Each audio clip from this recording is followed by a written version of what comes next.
Okay, so for a while, I will start at exactly 4 p.m.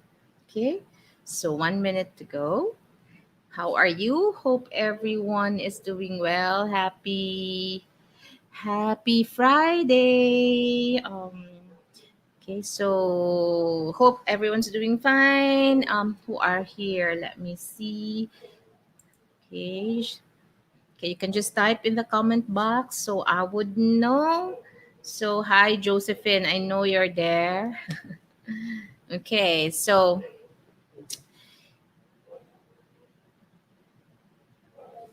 we're also live in YouTube and at the same time in our Live Healthy chat group, Live Healthy Facebook group.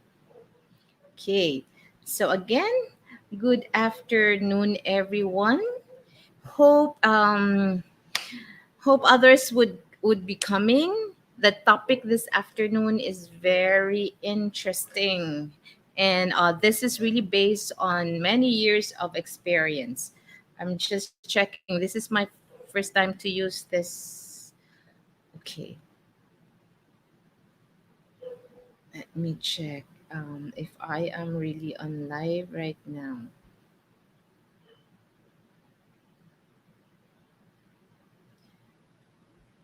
Okay. Can you see me? Please comment yes there if you can already see me, if I'm already live.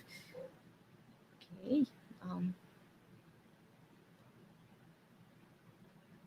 I'm okay. Yes, yes, yes. Okay. So again, good afternoon. We're live now. And okay, the topic for this afternoon before that I'm going to introduce myself. I am Gay Marie Tiu. I'm a working mom. I am already I don't have any toddlers anymore. Okay. But the topic is really very close to my heart. What happened to this? Oh, well. Okay, the topic is really very close to my heart because I was really hands-on in raising my children. So I'm a medtech by profession, and my husband is a pediatrician. So I learn a lot from him too, but at the same time, I study a lot. No, I really study a lot. And okay, and aside from that, aside from just being a medtech, I also studied a lot of. I took up masterals. That's why I'm a mentor also for working moms, helping them to achieve the dream lifestyle that they have if they want to do business in a happy home, based on that experience. And for the topic this afternoon, I will be discussing about children, about toddlers, about their health. Okay, so I have a lot of experiences, not just for my kids, but as young as I think I was still like, let me recall. I was still like 20 years old. I was already serving many children in the slum area for their functional literacy. Okay, so I really that was like more than a year program, and I really look into how they develop in terms of their cognitive skills. Okay, so I'm gonna share all these experiences with you. And when I say that I will be discussing also about nutrition, about health, okay, so I also got an internationally accredited diploma on nutrition and at the same time food allergy and food intolerance. Okay, so let's start now. Let's get the ball rolling. Okay, so now why is this topic very important and why you should share this one also to your friends and you apply it to your children if you have kids who are toddlers. Okay, you know what, the kids of today, they are now better fed, diba? They are better fed, they are better educated. Okay, and then many of the mga lethal disease were already eradicated. Specifically, let's talk about smallpox. So, na-eradicate na, that's been eradicated. And there are those diseases that can be eradicated, okay, because of vaccines. Let's not talk about the disease that we are, the virus that we are facing right now. I will be mentioning that probably on the immunity side. And lifespan of infants, okay, lifespan of infants right now are actually getting longer, okay, if you just look into the advancement in medicine, okay. However, there's one thing that we should take note. Don't you know that since 1950, okay, since 1950, 70, more than 70,000 new chemicals are invented. That was still 1970, huh? More than 70,000 new chemicals were invented, and these new chemicals were not tested for human toxicity. Okay? So not all the chemicals that are invented have been tested for human toxicity. And why am I telling you this? Because we will be talking about the vulnerability of children. Okay?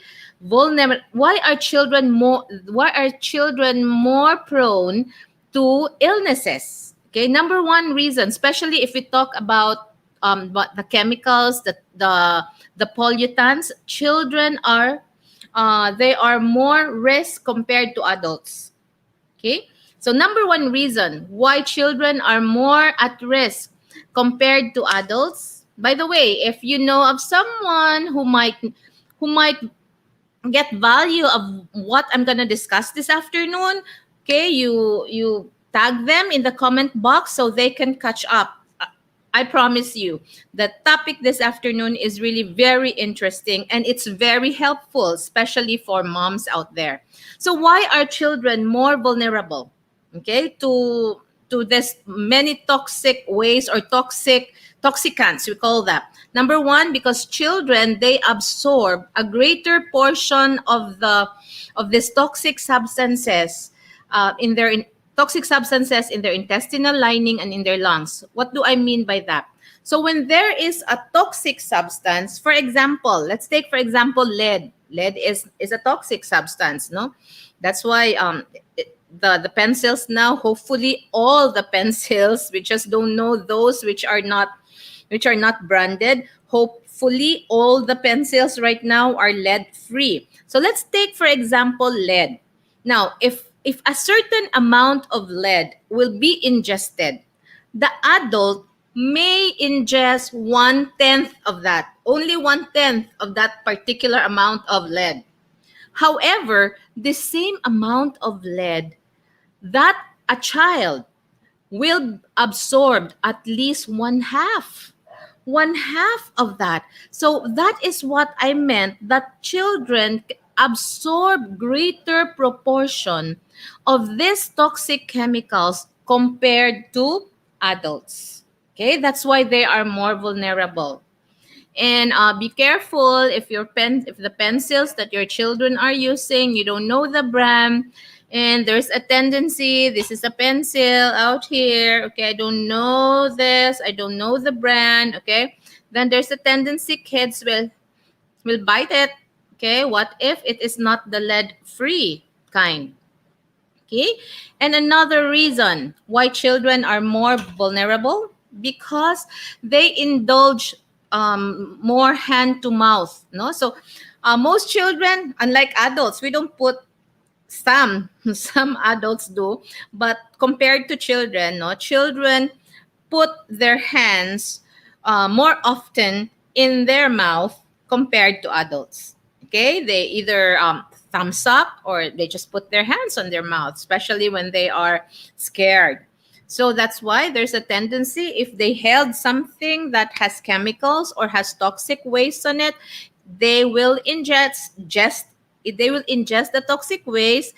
At the same time, okay, they will absorb more toxic waste. Okay, so another reason why children are more vulnerable. Number three, because children, they take in more air, they take in more food, they take in more water per pound. Meaning, the same as a toxic waste, children can it's actually proportionate um, to the weight or to the physique or to the size of a child, because the size of a child is smaller compared to an adult. So if you will ingest a gram, for example, of toxic waste, a gram is already big because the child is still small. Hope you got my point, di ba? Okay, so it's just like, okay, easier explain this way. For example, you have water. You have water. You have for example, 5 ml of water, and there's another cup which contains 20 ml of water. So the other one is just 5, the other one is 20. Then you put 1 tablespoon of coffee, for example. So you put 1 tablespoon of coffee to 5 ml of water. That is so concentrated compared to 1 tablespoon of coffee to 20 ml of water. So the same thing. That is probably a better comparison or analogy that can help you understand that when children take in even the same amount of toxins, they are more vulnerable because of their size or their body weight. Okay, number 4. So why are children more vulnerable? Because their biology is different. What do I mean by that? Their biology is different. Their immune system is still less developed compared to adults. Okay? Their cells are still developing. Okay? That's why these cells are more vulnerable than the cells of adults, which are already fully developed. Okay? Now, very important example is the central nervous system. The brain, for example, the brain cells. Now, the brain cells of an infant, especially when it's like up to 3 years old, maximum 6 years old, the brain cells is still okay. They're still so young. They're still moving from their initial position in the embryo to the final position. So these brain cells, no, these are small. You picture it, no, inside the brain. There are small dots there. These are brain cells. They are still moving. Okay, once they are still like 0 to even from conception up to 3 years old, that's the time that the brain cells keep on moving because they will now position in their final place. Okay, they're looking for their final place. Now, while they are moving, they are creating branches, no, like a spider web. Okay, they're creating branches. That's how they do. That's why if you will just picture your brain, it has many circuits. Okay, many branches. So during like up to 3 years old, the brain does that.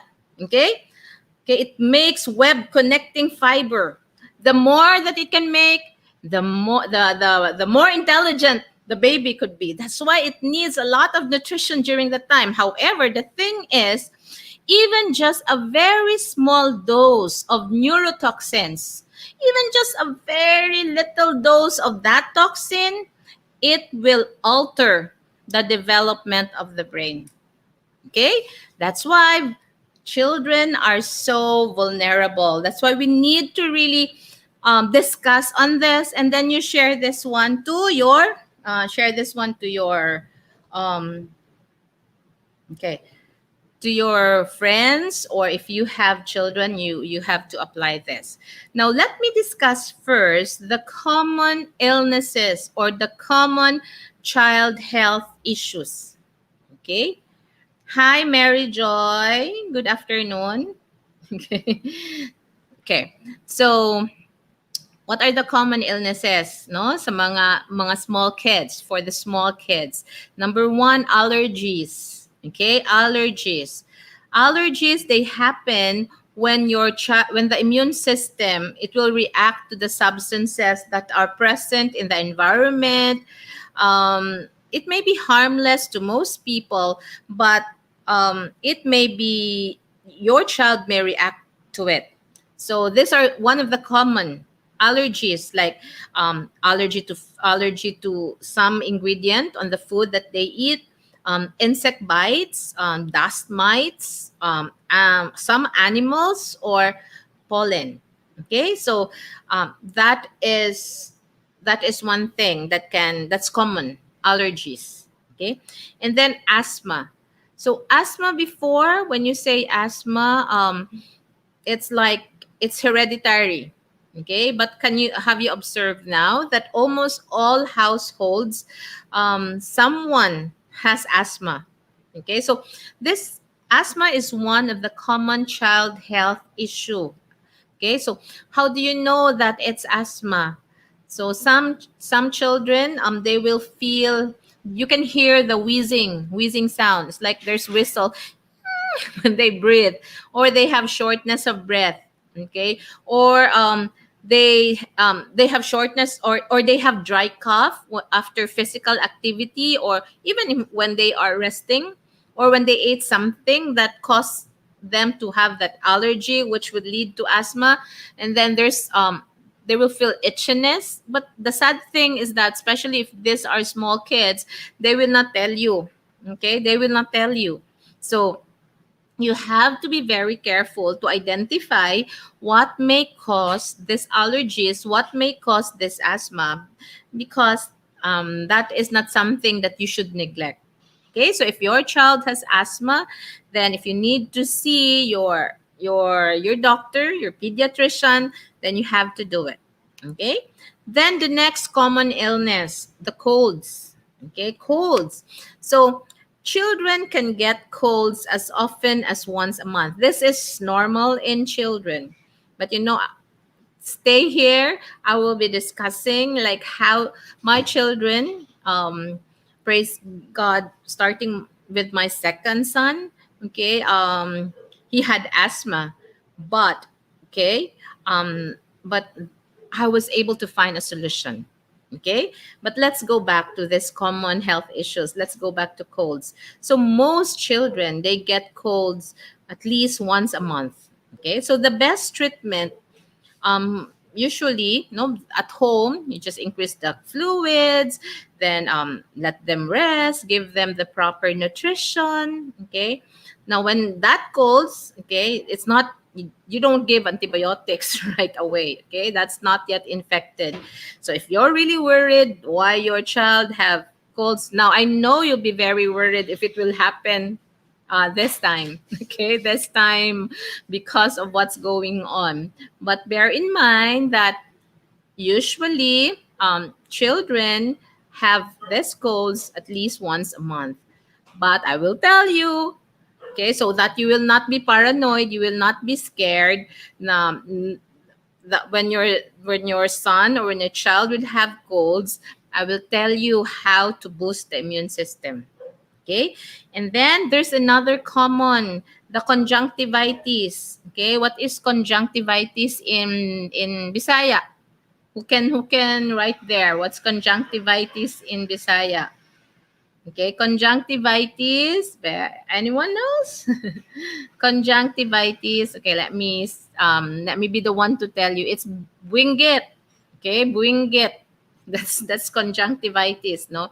So that's common. That's a common child health issue when there is an infection in the lining of the eyeballs or in the eyelids. Okay, so here there's a burot here, there's a boil.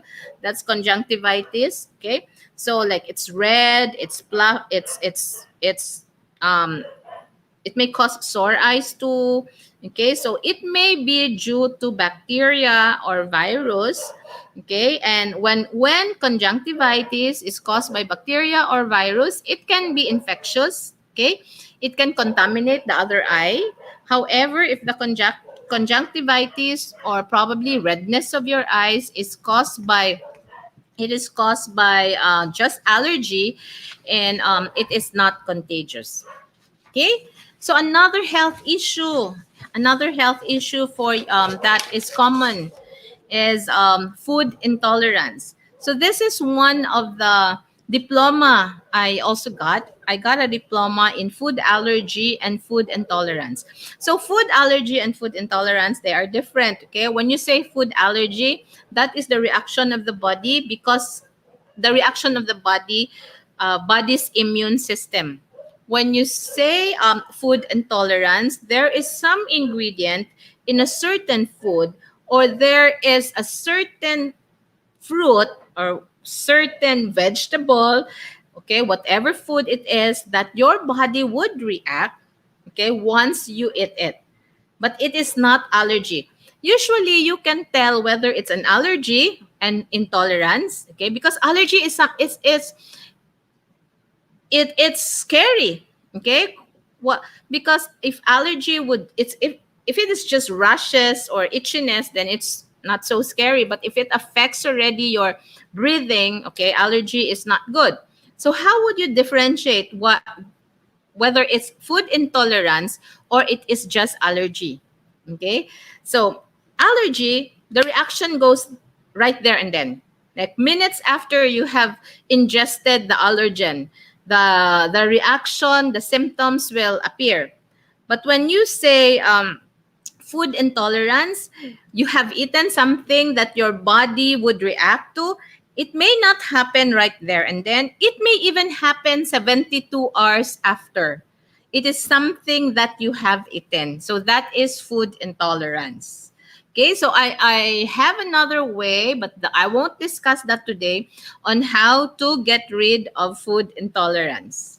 Okay, so another common illness of children is the hand, foot, I forgot, hand, foot, and mouth disease. What is that? When you say hand, foot, and mouth disease, this may be probably blisters like inside the mouth, or it may be blisters around your mouth. Okay, these are not itchy, but you can see blisters here or even inside, because children usually, they either, infants, they keep on biting like any stuff that they can hold, or their hands are dirty and then they put it inside their mouth. So that is one cause of the hand, foot, and mouth disease.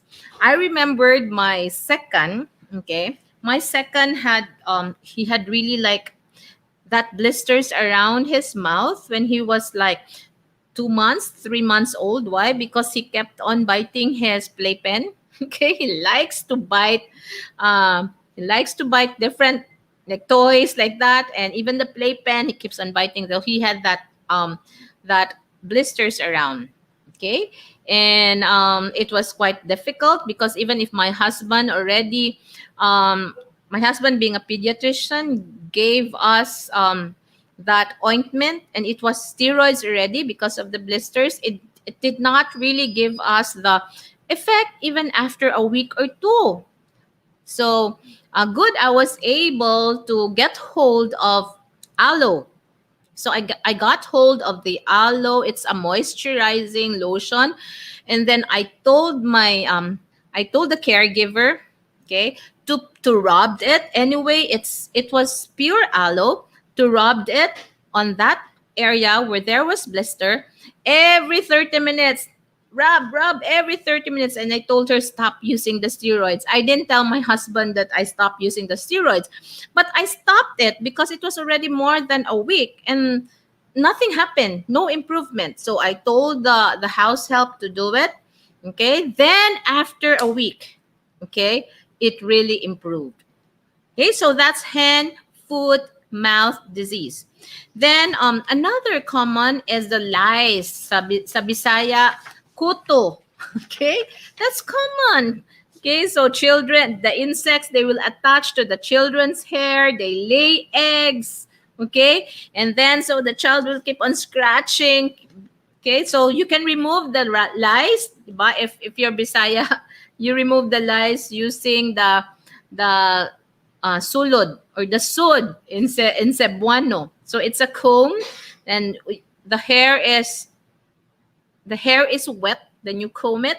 Who among you here have tried sulod or sud, that comb, and then you comb your child's hair? Okay, so or you can use conditioner.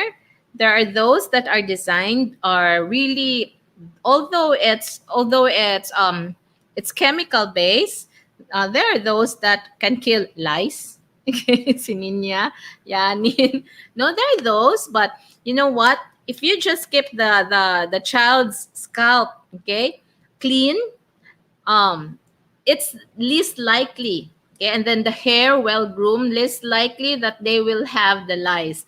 Okay, so if you can use the aloe shampoo, which that's what I do. Okay, I use that here with my son, and then I have discovered that it is very good also to condition the hair.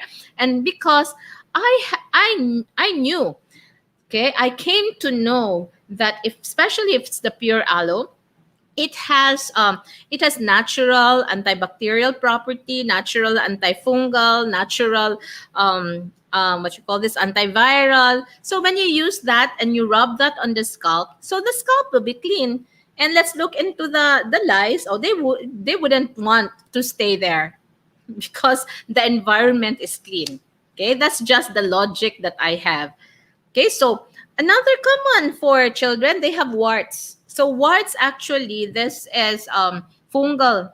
Okay, so it's small. Sa Bisaya, it's kango. Okay, small, flesh color. Then they raise. No, it's like a bump. Okay, so you mostly see them in the children's arms. It can be in the hands or it can be on the legs. Okay, so now if the wart is on your child's, yeah, if it's on your child's face, or it may be on their genital, and it looks so red, it may be painful. Okay, so you seek help for that. So worms, worms.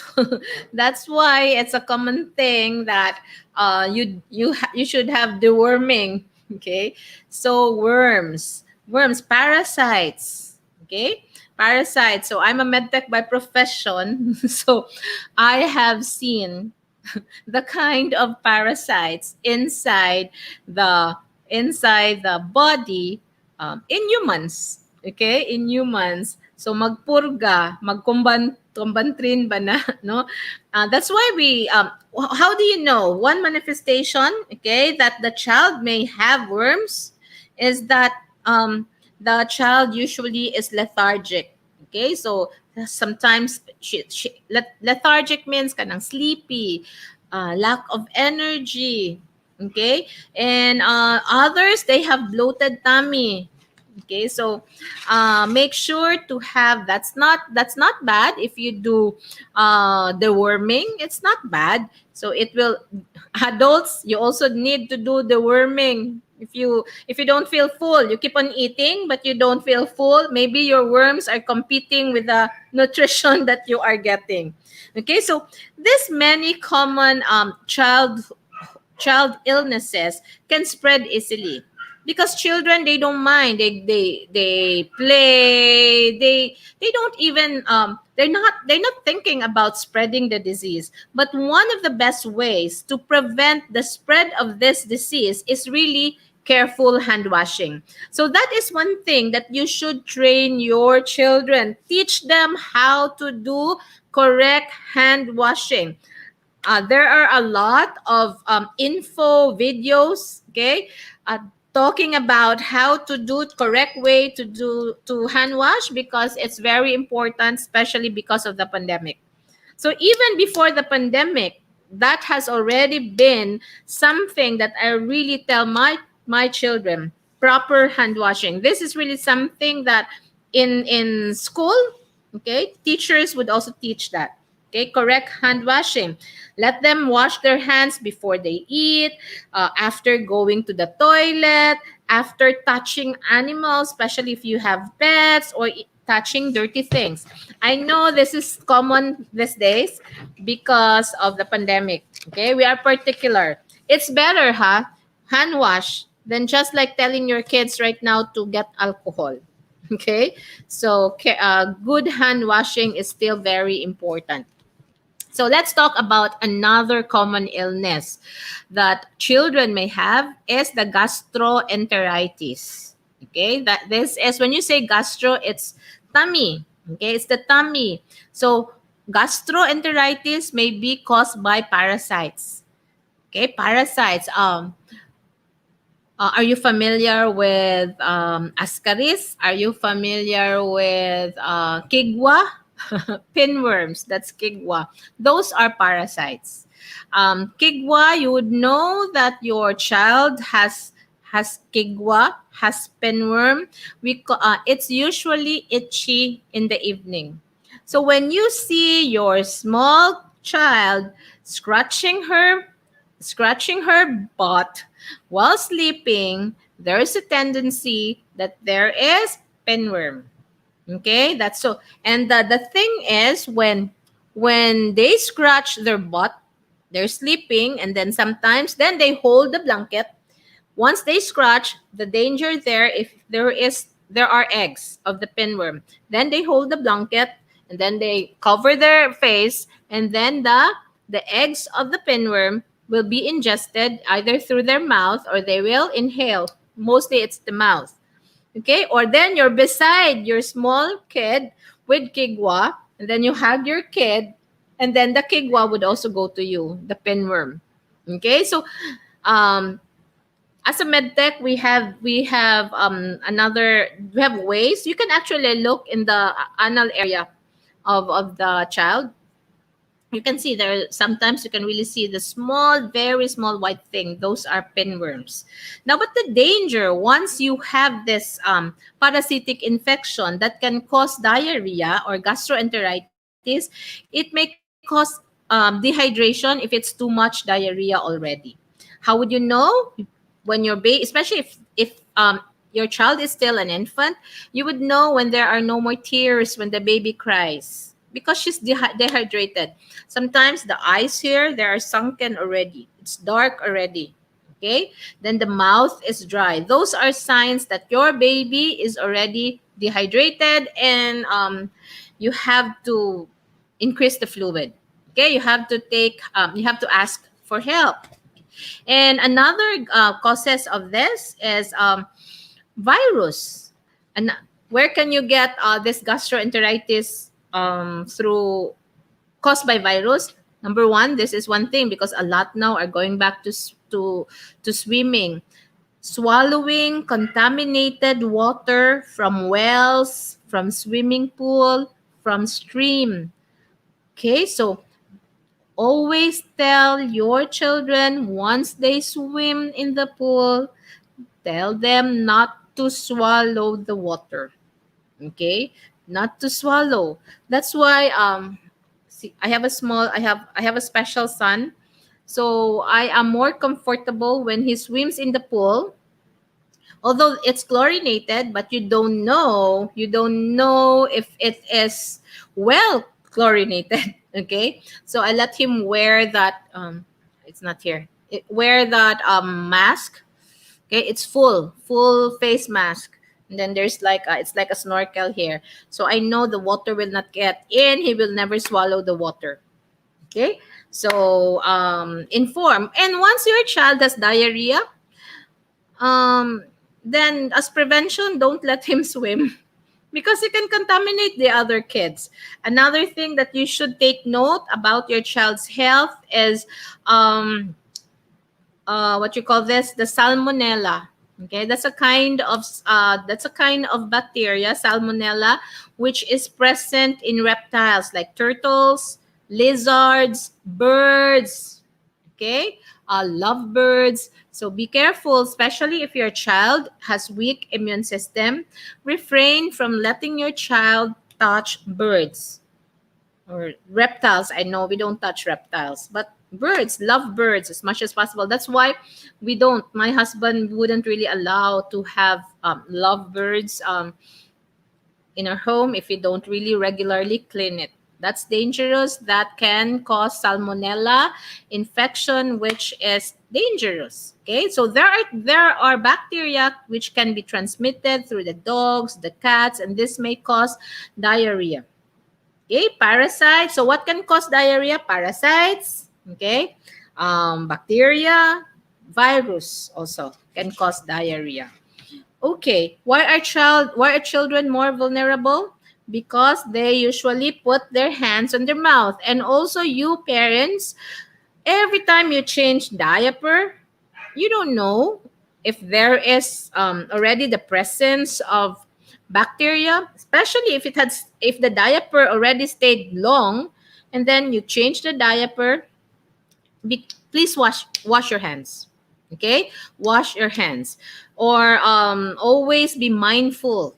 Okay, always be mindful when you change diapers, when you have babies, especially the girls. Okay, always check their diaper, change it as often as you can, because that is a breeding ground for bacteria. The urine is a breed once it stays long in the diaper, that is a breeding ground for bacterial growth. Okay? And it may cause UTI, especially for girls. Okay. So, if you are breastfeeding your baby, congratulations, because the baby is less prone to having diarrhea, having gastroenteritis. Okay. By the way, in the area where you change diapers, make sure that you also regularly disinfect that. Okay, because you don't know when you put in the diaper, it has the stool there, and then it might have touched a portion of the bed or whatever of the table. So regularly disinfect that. You can just use one fourth cup of bleach, okay, with 1 gallon of water. You can disinfect that to kill whatever the eggs of the E. coli. No, we call that Escherichia coli, the eggs of different parasites, okay, and bacteria. So now, that's why immunization for children is really very good. So what can we do? What can we do now to minimize the incidence of this childhood diseases or the common diseases of children? Okay. Number one that you should think of is that okay, this one. If someone is smoking in your home, please, if you can ask either your husband or whoever is smoking, please stop smoking if they can, because that is really so bad, especially for the lungs, undeveloped lungs of small kids. Passive smoking. And never smoke in a car that carries children. You just cannot feel it. You cannot smell the smell of nicotine because you're used to it. But if you have only one car, and that car, your children will ride on that car, please never smoke in a car that carries children. Okay. Also, avoid chemical household sprays. If you can do that, like household insect repellent, cleaning products, when your child is in the room, let them go out. If you are cleaning your bathroom, for example, or the bathroom in your children's room, please let them go out. You wear a mask because you are also prone, although a child is more prone, because I've already explained that to you. Their cells are still developing. Please let them go out of their room. If you need to spray a cockroach, please let them go far away, okay? Because their lungs are so vulnerable. Okay, and this is no joke these days. We have to do something that will not compromise the health of our children because of what's going on right now. Okay, then if you have to use me, because I just heard of a story. I think it was last year. uh, she's a doctor, and she had lung cancer. No one smokes at home. No one smokes at home. She does not smoke, of course. But why? What was the connection? So they were analyzing what could be the reason. She's so meticulous in terms of cleanliness in the bathroom, and she really is the one who cleans the bathroom for the entire home, for the entire house, and she uses muriatic. She uses different disinfectants. So that's why if I'm the one who cleans the room, I better use a natural multi-purpose detergent. Okay? Find something that is biodegradable. Find something that would not, you cannot feel it, but a little of bad toxins or contaminants that you will inhale is not good. Okay, so there are multi-purpose detergent which we are using. Some probably are also using. That is really very good. And it can also repel insects, but it is all natural. Okay, you look for that. And you may message me if you want to know what I'm using too. Then you have to maintain good hygiene. Okay, good hygiene. Daily personal hygiene is important for children and anyone taking care of the children. It's not just the children. Make sure that your yaya is also, okay, practicing daily personal hygiene. Okay, it's one of the most effective ways to protect ourselves and others from illnesses. Daily personal hygiene.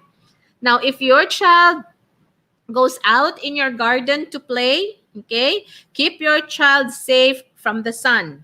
Prevent them from sunburn. So there is what we call you slip, you slop, you slip, you slip, slop, slap, seek, and slide. So what do I mean by that? Actually, when your children loves to play outdoors, okay, in your backyard, so slip on a protective clothing. So if they can wear long sleeves, it's so hot, but protect them from the sun. Okay.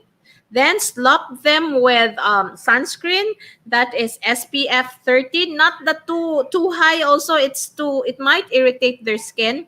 And then you can let them wear a broad brim hat. You can let them wear that, or you can ask them to play under the shade. You seek the shade, or you let them wear sunglasses.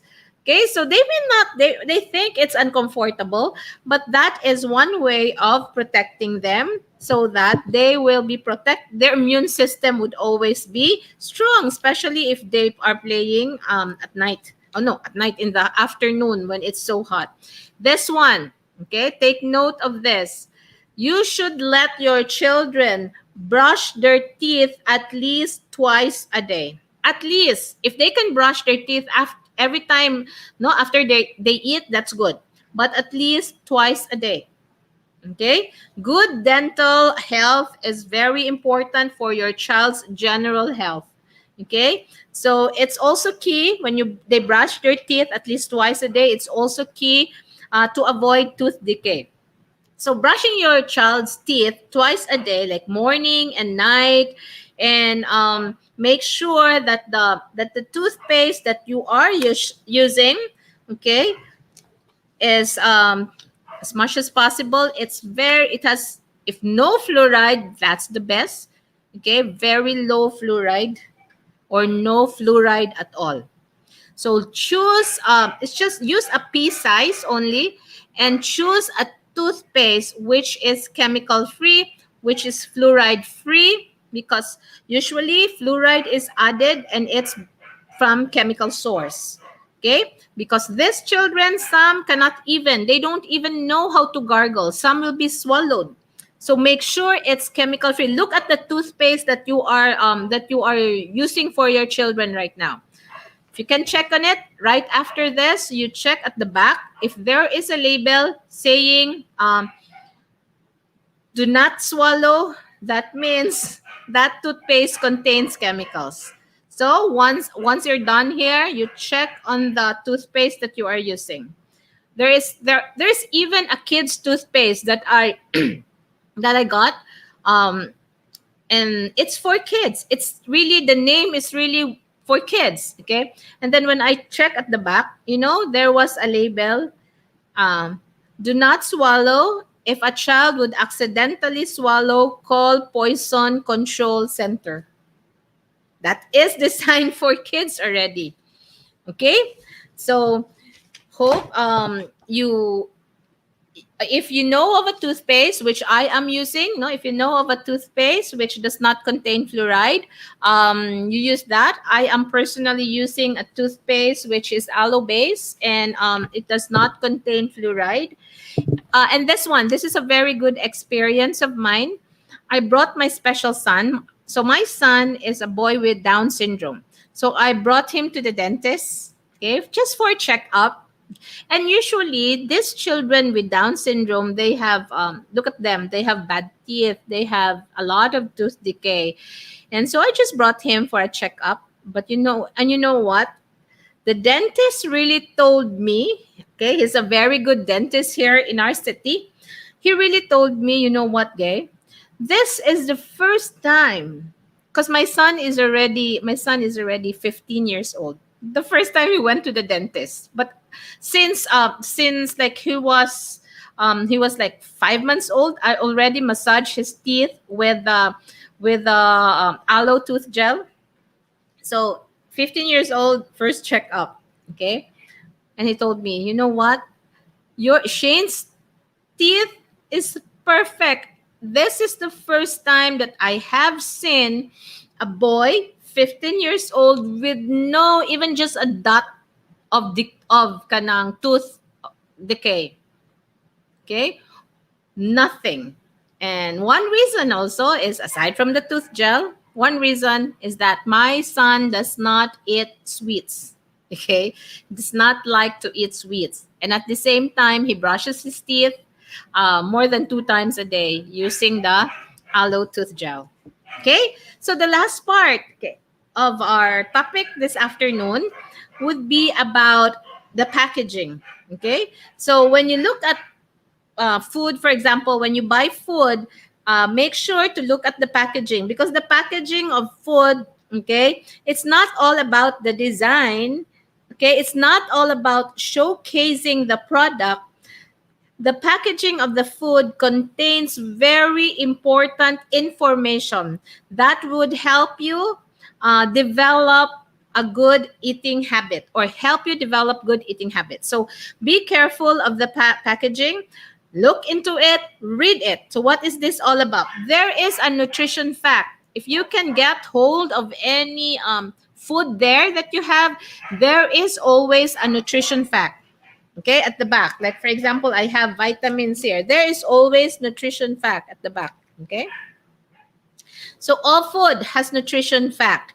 So this is found at the back. So it indicates the number of calories, the carbohydrates, the proteins, the fats, okay, the micronutrients, the food product contains. Okay, so these are numerous information that often we ignore because they are very small. But don't you know that these are very, very powerful? This is very powerful. Now, here are my tips in choosing the kind of food that you have. I'm going to share. Number one, okay? Number one, you start with the serving size. Okay, look at the serving size and the number of servings per container. The serving size, that is actually the amount of one serving a person typically eats at a time. So when you say one serving size, so that is the basis of the of the nutrient profile.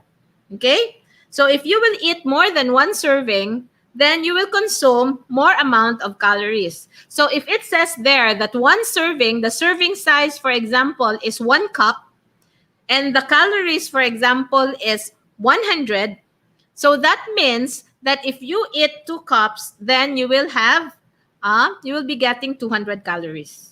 Okay? So these are the things that you should take note of, the serving size. Okay? Another thing that you should take note of is look at the calories. Look at the calories. This indicates the calories in a single serving. So it is advisable. This is usually based in a person's 2,000 calorie intake. Okay? So typically, when it is 40 calories and below, 40 calories and below per serving, that is considered low calorie. I am using almond milk. Okay, almond milk, and it is just 30 calories per 8 ounce. Okay, so look at the calories. Once it's 40 below, that is low calorie. Once it's 400 and up, that is considered high calorie. Okay, so be calorie conscious too. And then you can also see there is in the label, aside from the calories, check also the nutrients and the percent Reni. So what is percent Reni? So the Reni is recommended energy and nutrient intake. That is based. This is actually a dietary standard. This is a dietary standard of nutrients Filipinos should eat per day to ensure health and well-being. Okay, so there is Reni. No, this is for Philippines, dietary standard of nutrients for Filipinos, and this is based on 2,000 calorie. So example, look at the Reni. For example, if the item has 10% Reni of the total fat, so when you look at the fat, so when you look at the back of the nutritional fact, no, and then the item there, it has fats, and it says 10% Reni. That means that 10% of the total fat that you need for the entire day, you already got it. Okay? So, that is based on 2,000 calories. But different activities, the Reni may also change. Now, take note of this. A percent Reni of 5% or below is considered low. That means if you look at the Reni, okay, and it's less than 5%, that means that is so low. Okay? And if you look at the Reni and it's 20% higher, that means that is high. Okay? Now, you should look at the food that the Reni should be 5% and below when it is for fats, when it is cholesterol, when it is sodium. Okay, so fats, cholesterol, and sodium, the Reni should be less than 5%.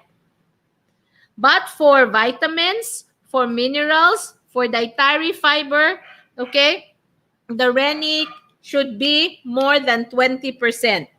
Okay? And it should be 0.000% Reni for trans fat.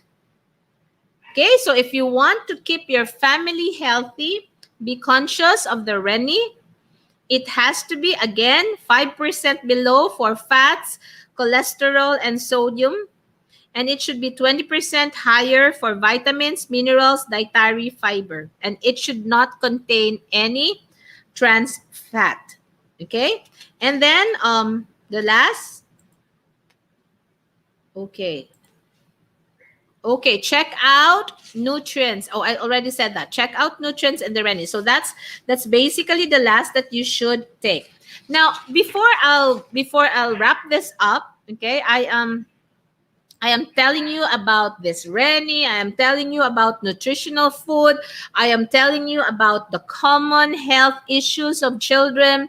So the thing that you should do is you have to choose food that would boost the immune system of your children, that would support the immune system of your children, so that even if these diseases are common, they will not be affected. Okay, so for example, if you need to choose a vitamins, okay, I am so particular with that. When you need to choose the vitamins, you have to check the nutrition facts.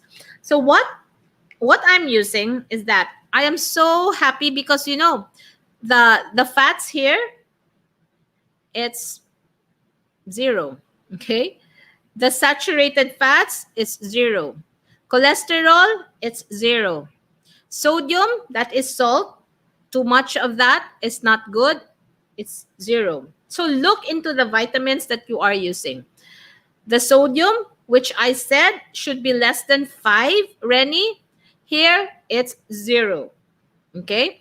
So the dietary fiber here, the sugar, by the way, look at it. Look at the sugar content. It should be, hopefully, it's 0. Most multivitamins out there, they have sugar to make it taste good. But don't you know that if the multivitamins of your children contains sugar, the vitamin B complex will least likely be absorbed. So better choose a multivitamins that does not contain any sugar, does not contain even artificial sugar, the aspartame. As much as possible, there's no artificial coloring. Okay, so choose the right kind of food for your children. Another important advice that I would give you is that give your children, because the formative age, di ba I told you na it's between up to 3 years old, and it will slow down up to 6 years old, and after that the brain is already on its final position, the cells. Okay, so from conception, if you can do it, even up to 6 years old, give omega 3, this omega 3 to your children. Omega 3 is made of DHA. Omega 3 is DHA and EPA. Okay? So EPA is good for the heart. DHA is good for the brain. As what I have explained in the beginning, you have to take care of your central nervous system, of the brain development, especially during this formative age. Okay? I am doing a nutrition program. We have done this in more than 2,000 children already. We really focus on this formative age. Okay? Because there is a study that if you just give the child the right nutrition from 0 age up to 6 years old, it will really maximize its brain development. Your child's cognitive skills will be directly proportional to the nutrition that you are giving. So you have to be very, because you might not feel that time, no, when the child is still small, but the effect will be when the child will grow up. There's no more big chance that you will give the nutrition, boost the nutrition after when the child is already big. Sayang. So if your child, but at least giving the right food when your child is already after 6 years old, it would maintain, it would support. That's why the term is support the immune system, support good health. Okay, because you cannot afford your child to get sick, especially these days. That's why you have to support with the right nutrition. You have to be very careful of the kind of food that you are giving. You have to be conscious about the labeling in the ingredients, because the labeling in the ingredients, it is on descending order.